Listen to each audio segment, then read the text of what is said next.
안녕하세요. 저는 결혼한 지 한 달도 안 돼서 이혼을 경험하게 된 여자입니다. 저는 언젠간 사랑하는 사람을 만나게 되면 어떤 것에도 구애받지 않고 오직 둘이서 사랑만 하면서 행복하게 살아갈 미래를 꿈꾸며 늘 기대에 가득 차 있었는데요. 하지만 저는 이번 일을 통해서 사랑만으로는 행복한 결혼 생활을 꿈꿀 수 없다는 것을 알게 되었어요. 드라마나 영화를 보면 빈부격차 심한 주인공들이 만나서 결혼하고 행복하게 잘 살잖아요. 저도 사랑만 있다면 주인공들처럼 모든 것을 이겨내고 잘 살아갈 수 있을 줄만 알았어요. 하지만 드라마는 드라마일 뿐 겪어보니 현실은 전혀 그렇지가 않더라고요. 저처럼 사랑만 가지고 결혼을 결심한 분들이 계시다면 꼭 사랑만으로 되는 건 아니라는 걸 깨닫고 늦기 전에 다시 한번 생각해볼 시간을 주고 싶은 마음에 이렇게 사연을 보내게 되었어요. 제 결혼에 대한 로망을 산산이 깨부순 장본인들은 바로 시댁 식구들이었습니다. 저는 시댁 식구들처럼 한순간에 얼굴이 바뀌는 사람들을 본 적이 없었어요. 결혼하면 본색을 드러낸다고 하더니 결혼하자마자 자신들의 본색을 제게 보여주더라고요. 지금이 조선시대처럼 결혼했다고 평생 자기 식구가 되는 게 아닌데 말이에요.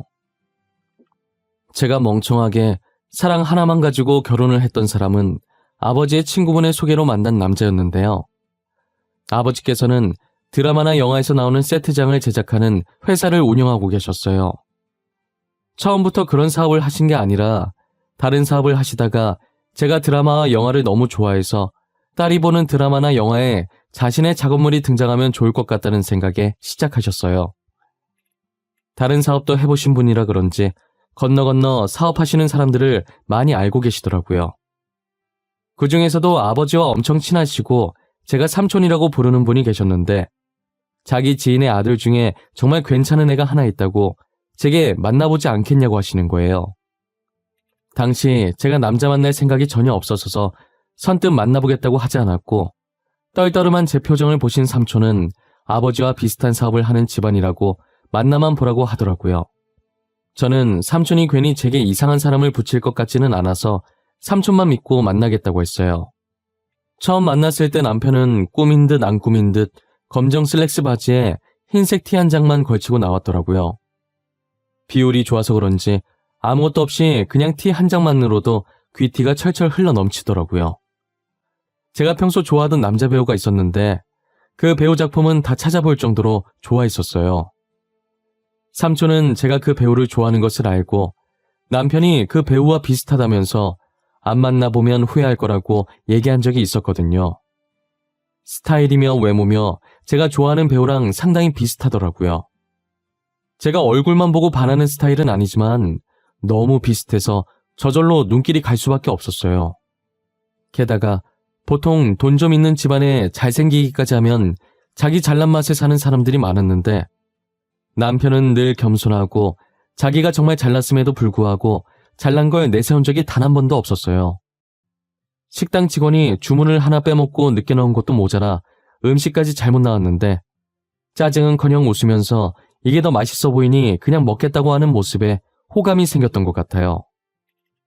한 번의 데이트였지만 안 좋은 상황이 연속으로 일어나 의도치 않게 남편의 인성을 파악할 수 있었어요. 그래서 제가 먼저 남편에게 애프터 신청을 하게 됐고 남편은 살짝 웃더니 애프터 신청을 받아주더라고요. 그렇게 몇 번 가벼운 데이트를 하며 만나다가 저희는 결혼을 전제로 연애를 시작했어요. 남편은 부유한 집안의 안정적인 직장에 다녀서 그런지 조급함 없이 매사에 여유로웠어요. 모든 일에 여유가 넘치는 남편의 모습을 본받고 싶었죠. 저는 평소에 주변 친구들한테나 남자친구가 생기면 제가 잘 사는 편이었거든요. 그런데 데이트를 할 때마다 제가 결제하려고 하면 결제가 되어 있는 거예요. 알고 보니 남편이 화장실 가는 척하면서 계산을 하고 오는 것이었어요. 제가 돈을 주려고 해도 다음에 맛있는 거 사달라고 하면서 절대 안 받으려고 하더라고요. 막상 제가 맛있는 거 사겠다고 하고 만나면 또 자기가 결제하면서 말이죠. 데이트하면서 제가 카드 꺼냈던 적은 정말 별로 없었던 것 같아요. 그렇다고 남편이 결제하면서 제게 돈 썼다고 생색을 냈던 적도 없었어요. 저는 계속 얻어먹기만 하는 것 같아서 서프라이즈로 여행 결제 해놨었는데 그마저도 여행 갔다 와서 집에 와보면 남편이 몰래 제 가방에 돈을 넣어놨었죠. 전화해서 이게 뭐냐고 하면 남편은 아무것도 모르는 척 딴 말을 돌리기 바빴어요. 오빠, 내 가방에 돈 봉투 있던데 이거 뭐야? 오빠가 넣어놓은 거지? 맞지? 이걸 왜 넣어놨어? 아직 집 도착 안 한 거 아니까 빨리 와서 가져가. 무슨 돈 봉투 말하는 거야? 난 너가 뭐 말하는지 모르겠는데? 우리 토요일 만나서 뭐 할까? 너 며칠 전에 바닷가 보고 싶다고 했지? 바다 보러 갈까? 말 돌리는 거 봐. 나 이거 토요일에 그대로 가져갈 거야. 나 이거 안 받아. 오빠가 매번 이러면 내가 뭐가 돼? 뭐가 되긴. 나 아무것도 안 했는데? 너가 돈 빼놓고 잊은 거 아니야? 나 진짜 넣은 적 없다. 그거 진짜 내 돈 아니야. 그래? 나 그럼 이 돈 버릴게. 내 돈도 아니고 오빠 돈도 아닌데 내가 왜 가지고 있어?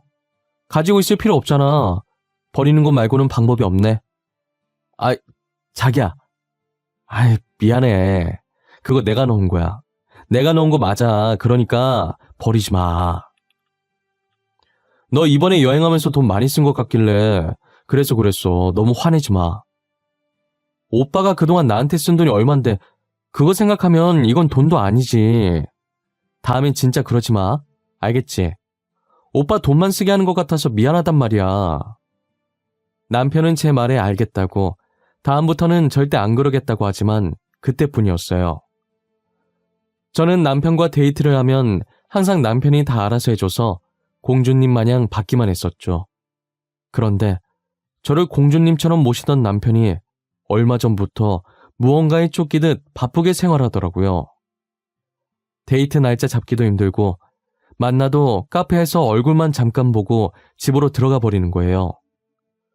정말 간만에 데이트다운 데이트를 하면 계산할 시간이 다가왔을 때 딴청을 피우면서 계산을 미루더라고요.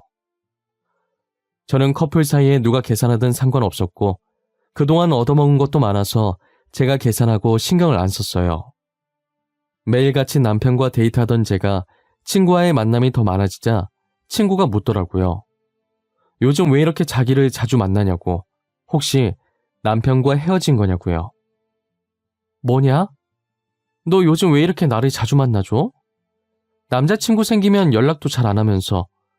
너 설마 남자친구랑 헤어진 거야? 아니지? 카카오톡 프로필은 커플 사진 그대로던데? 야, 그런 거 아니야. 그냥 오빠가 요즘 바쁜가 봐. 도통 얼굴 볼 시간이 없네. 뭔 놈의 일이 그렇게 바쁜지. 내가 고생하지 말고 아버님 밑으로 들어가라고 했는데도 그건 곧 죽어도 싫대. 그래? 그 오빠도 참 미련하시네. 나였으면 그냥 편하게 살았을 것 같은데.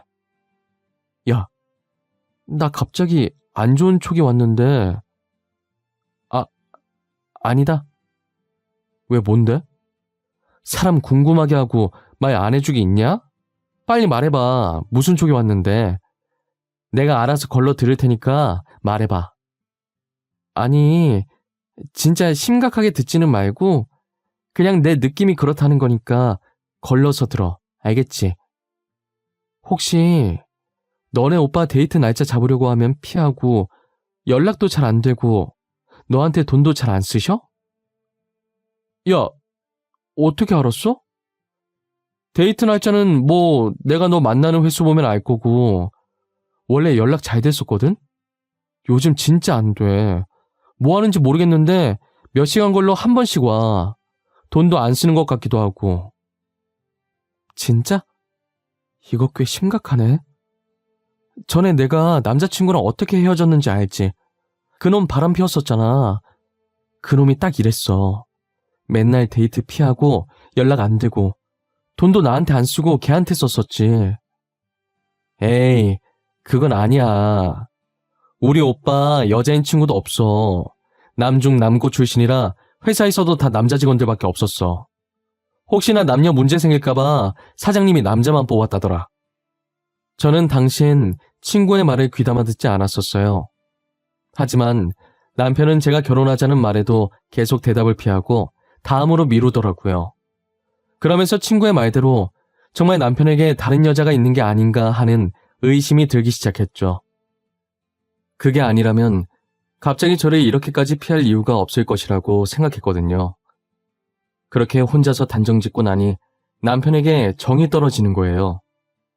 헤어질까 말까 고민하고 있을 때 남편이 술에 취해서 저한테 전화했더라고요. 저는 술 취했으면 그냥 집에 가서 자라고 했는데 제게 꼭 할 말이 있다는 거예요. 제가 술 깨고 제정신일 때 말하라고 하자 제정신일 땐 못하겠어서 술 기운 빌어서 하는 거라고, 말할지 말지 고민 정말 많이 했으니까 지금 이렇게 마음먹었을 때 제발 나와달라고 하더라고요. 목소리도 평소답지 않게 기운이 없어 보여서 남편이 기다리고 있겠다고 한 공원에 나갔어요. 남편은 술에 많이 취했는지 앉아있는데도 고개를 꾸벅거리며 휘청이더니 저를 보자마자 씩 웃더라고요. 자기 옆에 앉으라는 듯 손으로 옆자리를 두드리길래 한숨을 쉬고 남편이 두드린 자리에 앉았어요. 그러더니 작은 목소리로 주저리 이야기를 하기 시작하더라고요. 시영아, 나 너랑 헤어지기 싫어. 요즘 너 눈 보면 나한테 헤어지자고 할 것 같아. 있잖아, 사실 그동안 말 못했는데 우리 집 사정이 많이 안 좋아. 부모님 회사가 많이 힘들어. 그게 무슨 소리야? 아버님 회사가 힘들다니. 나 삼촌한테 그런 말 들은 거 없는데? 얼마나 어떻게 힘든 건데 이렇게 심각한 일을 왜 혼자 앓고 있었어? 내가 지금껏 모았던 돈으로 어찌저찌 버티고 있었는데 턱없이 부족하네? 아마 아저씨도 모를 거야. 주변 사람들한테 피해주기 싫어서 말 안 했어. 혼자서 얼마나 힘들었어. 나한테 말 좀 해주지. 나는 그것도 모르고 오빠가 다른 여자 생긴 거 아닌가, 나한테 질린 게 아닌가 이런 생각만 했는데 너한테 떳떳한 남자가 되고 싶었는데 이런 모습 보이기 싫었는데 그래서 너가 결혼 얘기했을 때도 피했고 데이트하자고 했을 때도 피했어. 돈이 없어서. 나 오빠 여자친구야. 힘들 때 기대라고 있는 사람 아니야? 왜 혼자 그러고 있었어? 내가 얼마 되진 않지만 그래도 모아둔 돈이 있거든? 그거라도 보태줄게. 아니야, 네가 왜 그래. 나 그러라고 말한 거 아니야. 헤어지는 게 무서워서 말하는 거야. 이런 상황인데도 나를 기다려줄 수 있냐고 물어보고 싶어서. 저는 바람 피는 것만 아니면 된다고, 언제든 기다려줄 수 있으니까 이상한 생각만 하지 말라고 했어요. 그리고 얼마 되진 않지만 조금이나마 보탬되고 싶어서 모았던 돈도 남편에게 줬어요. 남편은 고맙다고, 너무 미안하다고 제 손을 붙잡고 울더라고요. 하지만 남편과 제 노력에도 불구하고 얼마 지나지 않아 남편 부모님 회사는 부도 처리가 됐어요. 한순간에 집과 돈을 잃은 시부모님은 당시 남편이 살고 있던 원룸에서 여동생까지 네 가족이 살게 됐죠. 남편은 부모님의 회사가 망하고 더 이상 제게 피해줄 수 없다며 이별을 통보했지만 저는 남편을 이대로 포기할 수 없었어요. 친정 아버지께도 이 상황을 말하고 앞으로 남편과 어떻게 하면 좋을지 조언을 구했어요. 아버지께서는 평소 남편의 인품을 잘 알아서 힘들 때 사람 내치는 거 아니라며 남편이 계속 저를 밀어낸다고 해도 잘 보듬어 주라고 하시더라고요. 아버지의 말씀처럼 아무리 남편이 밀어내도 저는 남편 옆에 꼭 붙어 있었어요. 남편을 비롯해 시아버지, 시어머니, 그리고 신우까지 제가 다 챙겼었죠. 저는 끝까지 남편을 포기하지 않았고 제 바람대로 결혼까지 진행하게 됐어요. 아무래도 집안 차이가 나다 보니 신혼집과 혼수가 걱정이더라고요. 저희가 집을 해가고 시댁에서 혼수를 해주시기로 했지만 솔직히 혼수해주실 형편이 아니셨거든요. 그래서 결혼 비용과 혼수도 저희 쪽에서 처리하자고 친정 부모님께 말씀드렸었죠. 부모님도 사업하는 사람이라 부모님도 사업하는 사람이라 부도나면 얼마나 힘든지 알기 때문에 더 잘 사는 사람들이 도와주자며 제 말에 수긍하셨어요. 대신 저희 집에서 신혼집을 해가는 것이니 당연히 집 명의를 제 앞으로 하는 걸로 했어요. 이 소식을 시어머니께 말씀드리니 뭐가 불만인지 눈썹을 꿈틀거리시더라고요. 어머님, 왜 그러세요? 혹시 마음에 안 드는 거라도 있으세요? 혼수 때문이라면 정말 걱정 안 하셔도 돼요. 혼수도 저희 쪽에서 해갈 거예요. 그게 아니라 집 명의를 네 이름으로 한다고? 아니, 네 이름으로 하는 건 당연한데 우리 아들이랑 공동 명의로 하는 게 아니라 너 단독으로 한다 이 말이야? 네, 그게 왜요? 저희 아빠께서 해주시는 거니 당연한 거 아닌가요? 제 이름으로 하는 게 무슨 문제라도 있는 건가요? 그래도 같이 사는 사람인데 온전히 우리 아들 명의는 아니더라도 공동 명의로는 올려줄 줄 알았는데. 에이, 아니야, 됐어. 네 이름으로 하는 게 당연하지. 시어머니께서는 신혼집을 제 이름으로 한다는 것이 불만이라고 했지만 그래도 쉽게 꼬리를 내리시더라고요. 순간 시어머니께서 명의 때문에 불만을 말하실 때 제가 든 생각이 막장 드라마에서 보던 장면이 눈앞에서 펼쳐지는 건 아닐까 하는 것이었는데 다행히 그런 것 없이 잘 마무리했었어요. 그리고 남편이 시어머니를 닮았던 것인지 시어머니께서 남편 못지않게 저를 엄청 챙겨주시더라고요. 제 눈치도 상당히 많이 보셔서 오히려 제가 다 불편할 지경이었고요. 신혼집 때문에 살짝 삐그덕거릴 뻔하긴 했지만 심성은 좋은 분이라고 생각했어요. 친정아버지께서 신혼집으로 40평짜리 아파트를 해주셨더라고요. 인근에 지하철역도 있고 편의시설도 많아서 집값이 어마무시했을 텐데 하나밖에 없는 딸이 결혼한다고 힘을 좀 주신 것 같았어요. 정리가 어느 정도 끝났다는 말에 신혼집을 방문했는데 입이 떡 벌어지더라고요. 세트장 일 하시는 분 아니랄까봐 드라마에서 보던 집 같은 느낌이 드는 거예요. 너무 신나서 방방 뛰고 싶었는데 제 옆에 저보다 더 신난 사람이 있더라고요.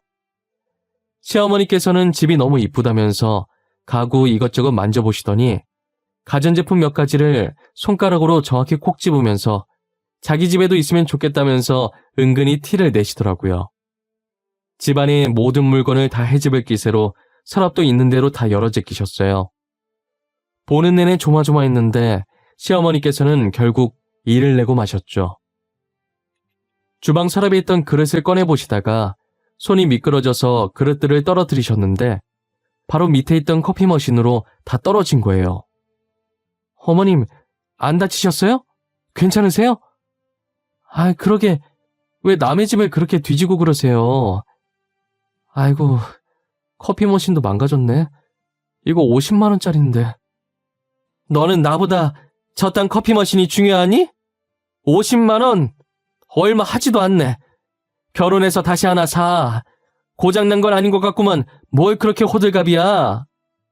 엄마, 이건 엄마가 잘못한 거야. 그러게 남의 집을 왜 그렇게 들쑤시고 다녀. 그리고 50만 원이 애 이름도 아니고 우리 지금 재산 50만 원도 없잖아. 조용히 해. 자식놈들 키워봤자 아무 소용없다더니 결혼도 하기 전부터 지 마누라 편드네. 그래, 늙은이가 괜히 그릇 구경하겠다고 설쳐서 미안하다. 아주 돈 없는 게 죄지? 제가 뭐라고 했다고 서운하셨던 건지 남편 손을 뿌리치고 나가시더라고요. 늘 인자하던 시어머니께서 처음 화내시는 걸 보고 저도 많이 당황해서 어쩔 줄 몰라 했어요. 남편은 어차피 붙잡아봤자 화만 내신다고 시간 지나면 알아서 화 풀리시니까 그냥 집에 가게 가만히 놔두라고 해서 남편 말대로 했어요. 그 뒤로 저는 결혼식 때까지 시어머니 얼굴을 보지 못했어요. 저도 결혼 준비하느라 만나뵐 시간이 없기도 했고요. 그래도 결혼식 날 만난 시어머니 얼굴엔 웃음꽃이 가득 피셨더라고요. 저를 보고 반갑게 안아주시더니 못난 아들이랑 결혼해줘서 고맙다고 앞으로 잘 부탁한다고 하셨어요. 저도 시어머니께 아직은 부족한 점이 많지만 옆에서 보고 배우겠다고 많이 가르쳐달라며 똑같이 안아드렸어요. 자상하고 다정한 남편의 인자한 시부모님까지 저는 행복한 결혼 생활만 남았다고 생각했어요. 앞으로 벌어질 일은 상상도 못한 채 말이죠. 그렇게 꿈만 같던 신혼여행을 마치고 온 뒤 남편의 손을 잡고 신혼집에 들어갔는데요. 들어가자마자 신발장에 못 보던 신발들이 널브러져 있는 거예요. 신발을 보고 불길한 기분이 들었고 남편 얼굴을 쳐다보니 남편도 신발을 보고 당황해 하더라고요. 저는 신고 있던 신발을 대충 벗어던지고 집 안으로 들어갔어요. 거실에 가보니 정말 기가 찬 광경이 제 눈앞에 펼쳐져 있더라고요. 시부모님을 비롯해 신우까지 거실을 떡하니 차지하고 고기를 구워 먹으면서 TV를 보고 있는 거예요. 어이가 없어서 말도 안 나오길래 말없이 뒤에 있던 남편을 쳐다봤어요. 아니, 여보 그게 우리 들어올 때까지만 여기서 살아보면 안 되겠냐고 하셔가지고 우리 들어올 때는 흔적도 안 남긴다고 하셨는데 아직도 이렇게 계실 줄은 몰랐어. 지금 그걸 말이라고 해? 왜 나한테 말도 없이 이러는 거야? 여기 당신만 살아? 나도 살아. 여기 엄연히 내 집이야. 어머님, 아버님, 그리고 아가씨. 정말 죄송한데 저희 집에서 나가주시겠어요? 아가, 우리 이대로 나가면 갈 곳이 없어. 여기 오면서 우리가 살던 원룸 보증금 뺐어. 어차피 방 2개 남던데 한 방은 나랑 영감 있으면 되고 한 방은 우리 딸 있으면 되지 않겠니? 시댁 식구 보고 나가라고 하니 원룸 계약 기간이 다 돼서 보증금을 뺐다고 하더라고요. 이미 짐도 다 풀어서 정리된 상태고 더 말했다간 제가 나쁜 사람 될 것 같아서 할 수 없이 울며 겨자 먹기로 시댁 식구들을 모시고 살기로 했어요. 그래도 양심이 있었는지 집주인에게 받은 보증금을 제게 주더라고요.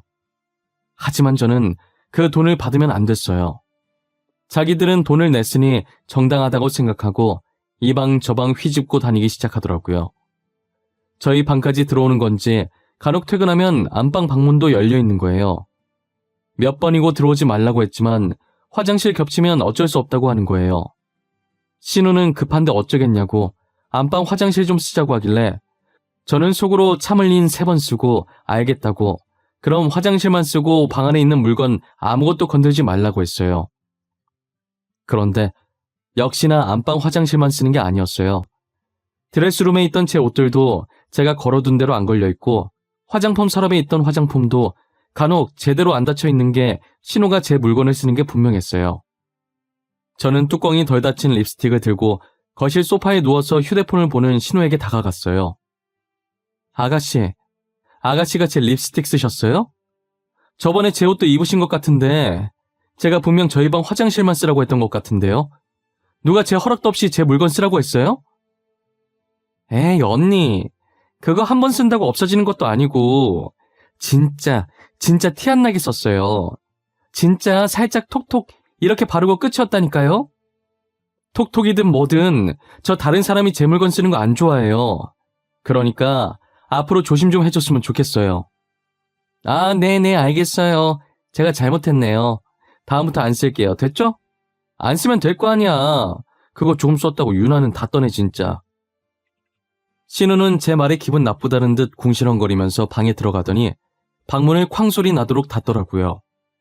가서 한마디 하려다가 제 입만 아플 것 같아서 그냥 방으로 들어와 버렸어요. 그때 그냥 내쫓아버릴 걸 왜 모시고 산다고 해서 이렇게 사서 고생을 하는지 모르겠어요. 시댁 식구와 저는 맞는 부분이 단 하나도 없었어요. 모든 부분에 부딪혔고 사소한 것 하나까지도 어긋났어요. 거기다 시어머니께서는 친구를 만나고 오신 건지 친구 며느리와 저를 비교하시더라고요. 자신과 비슷한 시기에 며느리를 보신 친구는 며느리한테 명품 가방을 받았다고 하면서요. 아무리 지금은 이런 신세지만 왕년엔 잘 나갔던 사모님인데 명품 가방 하나 선물 안 해주냐더라고요. 저는 혼수 준비하면서 시댁 식구들에게 어울릴만한 선물을 다 해드렸거든요. 시아버지께는 명품 머플러, 시어머니께는 조그만 금반지, 신우에겐 명품 지갑을 해줬었어요. 그리고 연애하면서 자잘한 기념일마다 다 챙겨드리고 결혼하고서도 사고 싶다는 거 있으면 사드렸었어요. 그동안 제가 선물했던 것들은 다 잊고서 당장 800만 원짜리 명품 가방을 사달라고 하시는 거예요. 방 안에서 그걸 들은 신우도 불이 나게 나와서는 시어머니 말에 거들더라고요. 시어머니 가방 사면서 자기 가방도 하나 사달라고 밖에 나갈 때 들고 다닐 게 없다고 하면서요. 800만 원이 누구 집 강아지 이름도 아니고 나오라고 하면 뚝딱 나오나요? 저는 당연히 안 된다고 했고 시어머니와 신우는 왜 안 되냐고 따지기 시작하는 거예요. 언니, 저희한테 그 정도도 못 해줘요? 우리가 많은 거 바라는 것도 아니고 가방 하나 사달라고 하는데 그게 그렇게 힘드냐고요. 다른 집 며느리는 특별한 날 아니라도 명품 선물 떡하니 해준다고 하던데 너네 집 돈 많지 않니? 죽을 때 다 짊어지고 갈 것도 아니면서 뭘 그렇게 아껴. 800만 원이 누구 이름이에요? 어머님 아가씨는 800만 원 가지고 계세요? 아니잖아요. 당장 800만 원도 없으신 분들이 왜 저한테 난리세요? 저도 800만 원 없어요. 그동안 우리가 네 눈치 보고 살아주니까 네가 뭐라도 되는 줄 아니? 결혼했으면 넌 이제 우리 집 사람이야. 이 말이 무슨 뜻인지 모르겠어? 시애미 말이 법이라고. 언니, 결혼 생활 행복하게 하고 싶으면 저희 말 들으셔야 할 거예요. 이게 저희 좋자고 이러는 거겠어요?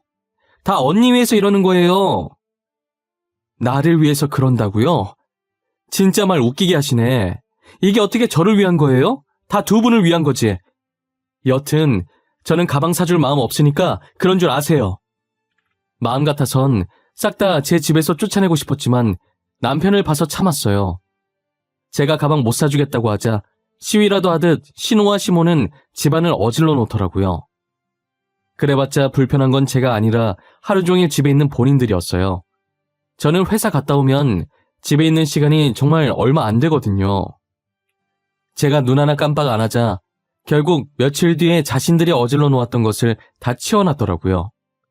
한동안은 아무 일 없었고 저를 보고도 아무 말 안 하길래 이렇게 잠잠해지나 했어요. 제 직업이 액세서리 디자이너라 제 방에 금으로 만들어졌거나 보석이 박힌 목걸이, 귀걸이들이 많았거든요. 너무 많아서 티는 안 나는데 기분 탓인지 하나씩 사라지는 기분이 드는 거예요. 제가 신우를 의심하려고 그런 게 아니라 최근에 가방을 하나 샀길래 설마 하는 마음으로 조그만 카메라를 화장대 물건들 사이에 숨겨놨어요. 아니나 다를까 신우가 제 방에 와서 목걸이, 귀걸이를 하나씩 가져가서 팔았더라고요. 시어머니도 한통속이었는지 거실에서 신우랑 까르륵거리면서 제 목걸이랑 귀걸이를 팔러 나갔어요. 이건 진짜 선 넘었다고 생각해서 거실에 다 같이 모여있을 때 이혼 서류를 들고 남편 앞에 던졌어요. 남편은 합의이혼이라는 글자를 보더니 멍하니 저를 쳐다보는 거예요. 저는 아무 말 하지 않고 신우가 제 목걸이를 훔치던 순간이 담긴 영상을 틀었어요.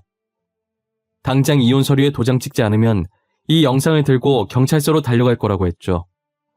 신우와 시어머니는 영상을 보더니 굳어서 먹고 있던 사과를 떨어뜨리더라고요. 남편은 믿기지 않는다는 눈으로 신우와 시어머니를 쳐다봤고 두 사람은 몸을 떨기 시작했어요. 그저 돈에 눈이 멀어서 이렇게 들키게 될 거라는 생각을 하지 않았나 봐요. 뭐해?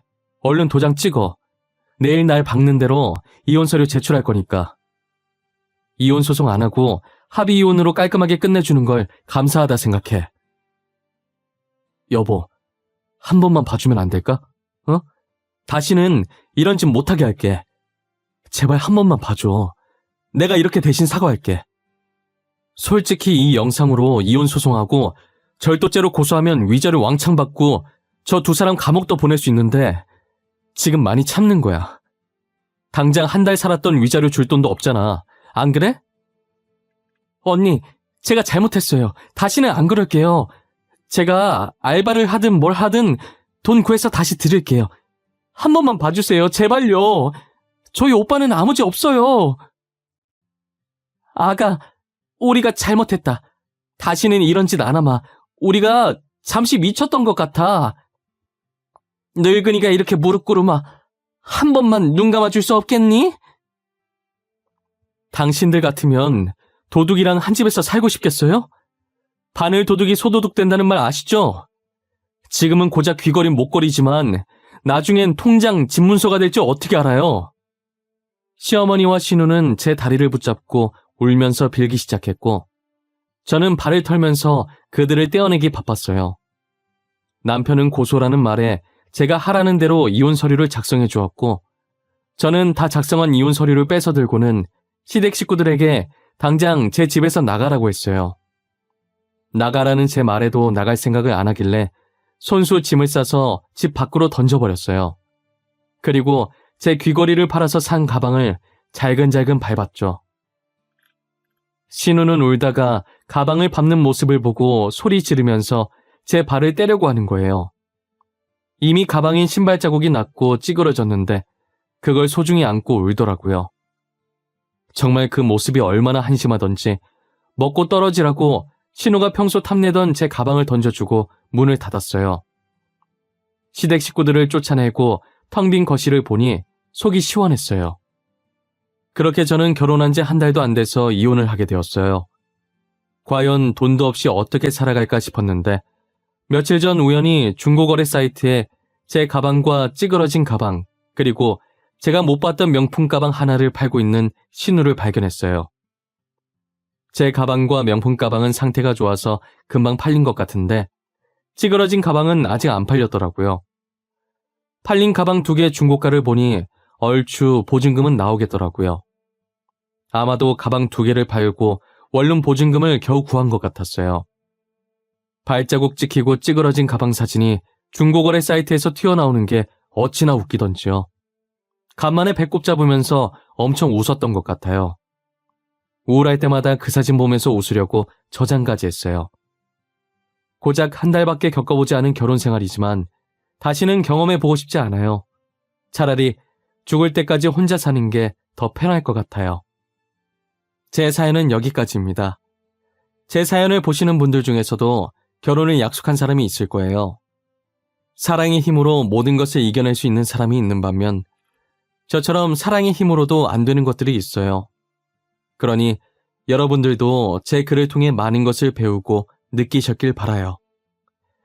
다들 건강하시고 봄이 다가오듯 여러분들 앞에도 봄처럼 따뜻하고 항상 꽃길만 가득하길 바랄게요.